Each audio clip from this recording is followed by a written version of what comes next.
Welcome to Family Basics 101. I'm Dr. Bruce McClure, the local minister at the Prince George's Church of Christ, located at 7800 Central Avenue in Landover, Maryland. Throughout the week, we've looked at a very simplistic topic, simply dealing with adult transitions. We've talked about adult transitions as it relates to just defining the different phases from dependent to independency. We looked yesterday at adult transitions, moving from childhood into single living, sort of venturing out on one's own. And today we will spend our time looking at adult transitions from single living to married life. Very simplistic lesson, but when we talk about two becoming one or becoming united in matrimony, what does that mean? The transitioning into marriage, although it's exciting and it's filled with adjustments, we cannot overlook the adjustments. Many times people talk about the thrill of matrimony, the plans of marriage, the honeymoon, the wedding party, all of that. And all of that is great, but very little attention is really paid to what is this transition really like.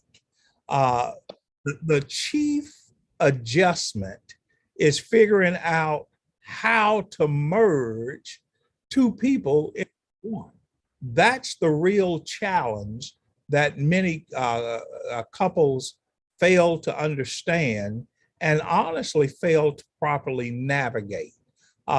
So what does it mean two becoming one? What are you assimilating together? Two histories of life. Two histories of God, yet potentially of the same faith. This is intriguing. Two people can share the same church, the same faith, and yet have two histories of God that when the two get into a marital relationship, it can cause conflict.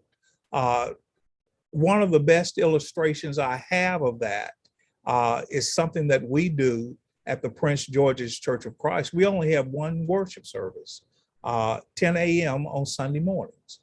But what if a family history is we have two worship services? We only have one. What if the family history of the person you're marrying wasn't to attend the morning worship? They only attended the evening worship. But now you are in a congregation that only has a 10 a.m. worship. Two histories of how we handle God, yet potentially from the same faith.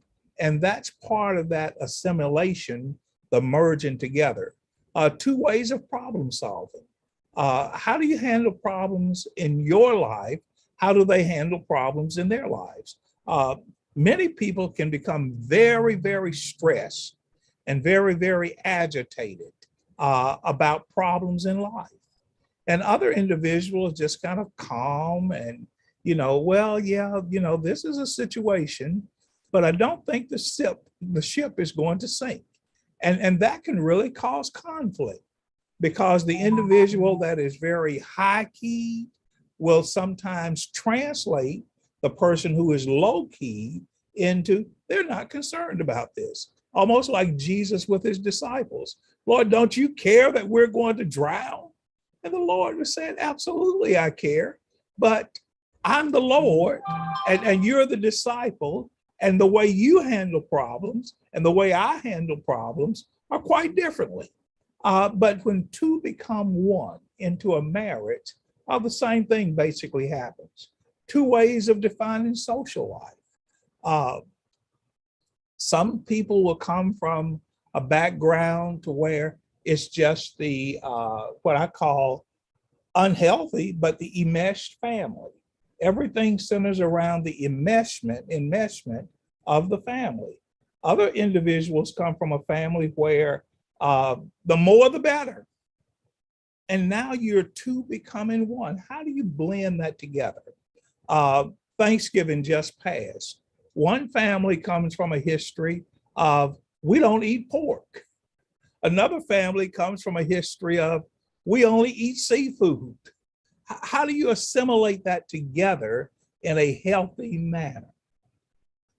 These are the dynamics, believe it or not, that can become very complex if individuals are not able to navigate them when the two move from their own individual single lives into now we're married. Another component of social life is when people are single, they basically can go wherever they want to, when they want to, with whom they want to.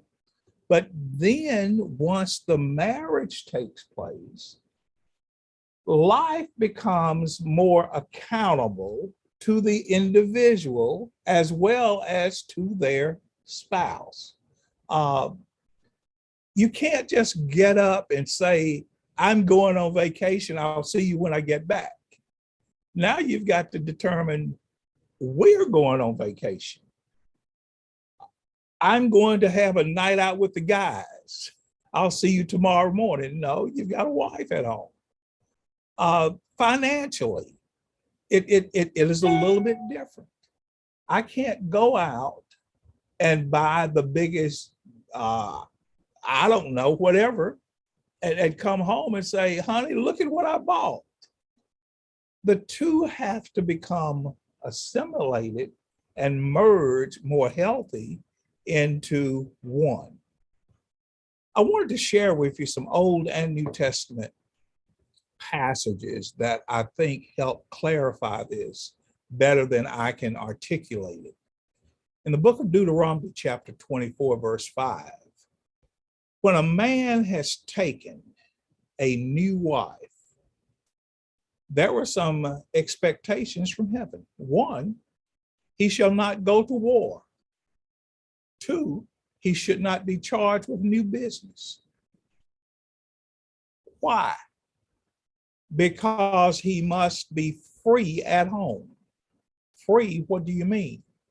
Not having the mental stressors, not having the encumbrances of, well, I've got to handle this business over here, or I've got my military obligations. No, this is from God.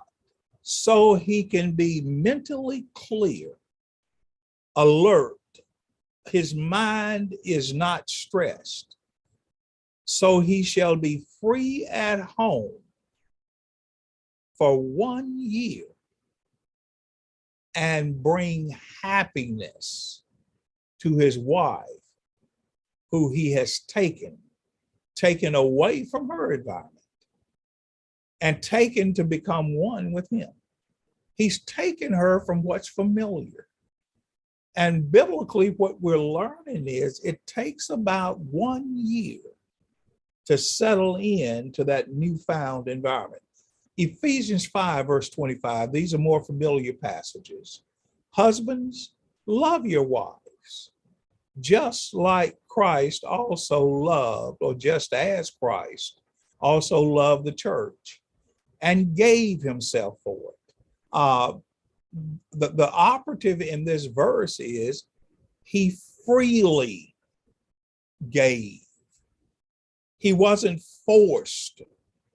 He willfully, because of the love, the unconditional love, Christ surrendered his will to make sure that the will of the Father was completed. Colossians 3, verse 19 is very much similar to the text of Ephesians 5, verse number 25. Husbands, love your wives and do not be bitter toward them. That word bitter is the operative in this verse. It's like feces, body waste, something you don't want to be around, dung. Do not see your spouse as something that causes your nose to draw up, for you to always be bitter in a frown, anxious about. Now, another similarity between the text of Ephesians 5, verse 25, and Colossians 3, verse 19, in terms of now marriage, it is a command. Husbands, you love your wives. Husbands, you love your wives. Well, I don't love her. Men should figure that out before they marry her. There are things that we should figure out before the fact. As a clinician, this is what I will tell you. Most of the time, people have already figured it out. But they're infatuated with the idea of this person.